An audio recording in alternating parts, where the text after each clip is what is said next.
échanger avec vous suite à l'intervention de M. Ousmane Sonko, à un moment qui apparaît historique à bien des égards pour le Sénégal. M. Sonko, en homme d'État qu'il est et qu'il deviendra lorsqu'il sera élu président de l'État du Sénégal, a lancé un message clair. Ce ne sont pas les magistrats qui décideront à la place du peuple sénégalais.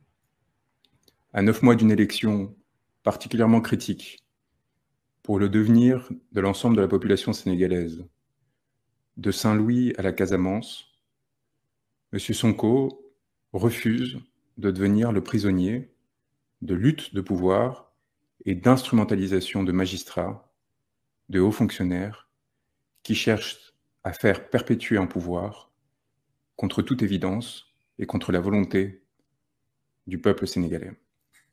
En tant qu'avocat, dans le cadre d'un collectif particulièrement important qui a vu les plus grandes éminences du barreau du Sénégal se mobiliser, non pas tant pour un homme politique, mais pour le devenir d'une démocratie et d'un État de droit, j'ai l'immense honneur d'accompagner M. Sonko, malgré les mesures qui ont été prises de façon honteuse et indécente par le régime pour nous empêcher d'assurer sa défense, que ce soit en expulsant ses avocats de la salle d'audience ou, comme cela a été mon cas, en me cueillant à la sortie d'un avion avec des hommes en armes particulièrement agressifs pour m'empêcher de défendre les droits d'un homme qui était persécuté par un appareil de pouvoir aux ordres de celui que je n'avais pas encore qualifié de tyran, mais qui commence de plus en plus à le ressembler. Monsieur Sonko a un peu moins de 10 mois d'échéance critique pour le Sénégal, qui vont déterminer l'attribution de ressources, notamment gazières et pétrolières, fondamentales pour le devenir de sa jeunesse et de son pays, refuse d'être le prisonnier des stratagèmes du pouvoir en place, refuse d'être instrumentalisé, refuse que son destin devienne l'enjeu plutôt que celui du peuple sénégalais. Et nous avons pour mission de l'accompagner, comme il nous l'a rappelé, car à travers lui, c'est les aspirations de tout un peuple qui doivent être soit respectées, soit battues par des hommes qui, dans l'avidité, dans la découverte de ces nouvelles richesses, n'ont qu'une ambition, les accaparer et non pas les partager pour investir dans le destin de leur pays. C'est là les velléités, que ce soit d'un troisième mandat ou de candidature de substitution et des tentatives de division qui sont en train d'être mises en place par le pouvoir actuel afin de déstabiliser le front qu'avait réussi à constituer M. Sonko. Le droit n'est qu'un instrument du politique. Voilà ce qu'il vient de nous rappeler collectivement.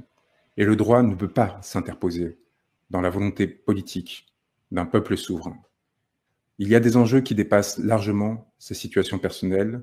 Il a rappelé l'oppression à laquelle il était confronté. Et nous voyons parfaitement la stratégie de désagrégation, d'atteinte à ses intérêts à travers lui, aux millions de personnes qu'il représente, qui est mise en place. Un objectif très simple que M. Sonko ne va pas se voir opposer. Il nous a chargés, à nous tous déjà, de commencer à l'accompagner pour l'après. Le régime a plusieurs options. La violence, l'oppression, on le voit déjà avec les interdictions qui ont été dictées à Dakar à partir de demain relatives à la circulation aux essences, comme si d'avance la décision le concernant était prise, comme si d'avance M. Sonko était condamné.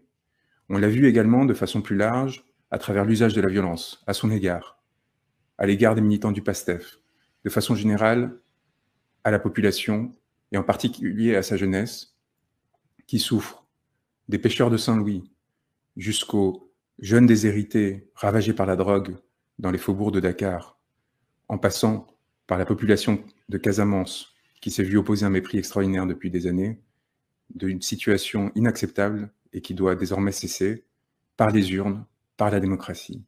Si jamais une opposition et un empêchement étaient imposés à M. Sonko, eh bien, la politique reprendrait tous ses droits. Voilà le message qu'il s'agissait de transmettre. À nous, avocats, d'accompagner M. Sonko et tous ceux qui sont derrière lui afin d'éviter cette situation. Au pouvoir de se montrer responsable, de comprendre que son heure peut-être a tourné et qu'il s'agit de remettre son mandat entre les mains du peuple pour que celui puisse décider librement. Nous en sommes au début d'une aventure extraordinaire, à quelques mois d'une échéance particulièrement importante qui ne s'arrêtera pas avec l'élection. Dès à présent, évidemment, tous les efforts doivent être mis en œuvre, non seulement pour protéger M. Sonko, mais plus largement pour se préparer à l'après. Nous sommes très fiers, comme il a rappelé, de ses contacts avec un certain nombre de dirigeants étrangers de la sous-région, et nous travaillons évidemment à l'accompagner et à le préparer et à l'aider à ce que les ressources du peuple sénégalais reviennent entre ses mains, que ce soit les concessions gazières et pétrolières, que ce soit la situation inéquitable de répartition des ressources, que ce soit la corruption extraordinaire qui a touché une grande partie des membres du régime actuel. Il y a des chantiers immenses qui sont nécessairement préparés dès maintenant. Les échéances atroces que l'on tente de lui imposer, volontairement humiliantes et dégradantes, sont une atteinte à la dignité, non pas de M. Sonko, mais de ceux qui cherchent à l'entraver.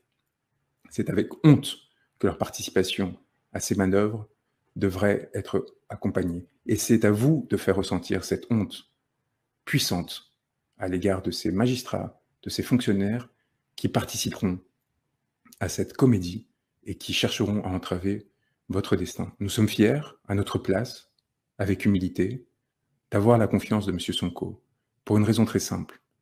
En Europe, en France, j'ai eu le privilège de défendre des peuples opprimés, qui n'ont jamais bénéficié des arrangements de la France-Afrique et de la corruption que nous avons combattus et que nous ne cessons de combattre et de dénoncer. Le peuple sénégalais inspire les autres peuples, et en particulier le peuple français. Le peuple sénégalais sert d'exemple et de modèle. Sa capacité à résister face à toute forme de violence et à se mettre en danger pour s'assurer que ses dirigeants politiques puissent les représenter, puissent porter les intérêts et ne cèdent à aucun moment aux tentatives d'intimidation, d'instrumentalisation de la justice, de questions aussi essentielles que la lutte contre les violences faites aux femmes, que la lutte contre les violences sexuelles, que la lutte contre la réputation, contre les atteintes à la réputation, à l'honneur et a fortiori la corruption, ne deviennent des instruments politiques pour empêcher au peuple de recouvrer sa souveraineté. Nous le faisons en France, avec d'immenses difficultés, mais avec une expérience que M. Sonko a considérée comme importante, de voir partager aux côtés de confrères qui, de la Martinique aux Comores, en passant par l'ensemble des pays de la sous-région, travaillent aux fins de le protéger, aux fins de mobiliser l'opinion internationale et surtout aux fins de préparer l'après et de s'assurer que s'il arrivait au pouvoir, si le peuple sénégalais le désirait, très rapidement, il n'y aurait pas d'isolement, mais au contraire un soutien très important de la part des partenaires internationaux. C'est un dernier point qui m'apparaît essentiel, vous dire que vous n'êtes pas seul, que nous veillons, que nous nous assurerons que la défense des intérêts de M. Sonko sera préservée, mais aussi de tous les membres du PASTEF et de toutes les personnes qui sortiront dans la rue pour le protéger, le cas échéant, et qui, en prenant les risques nécessaires, s'assureront encore une fois du devenir de la démocratie d'un peuple qui nous sert d'exemple, qui nous inspire, et qui demain, avec beaucoup de chance, un peu d'espoir et du courage, nous imiterons à notre tour pour nous libérer. Je vous transmets toutes nos pensées, tous nos encouragements, et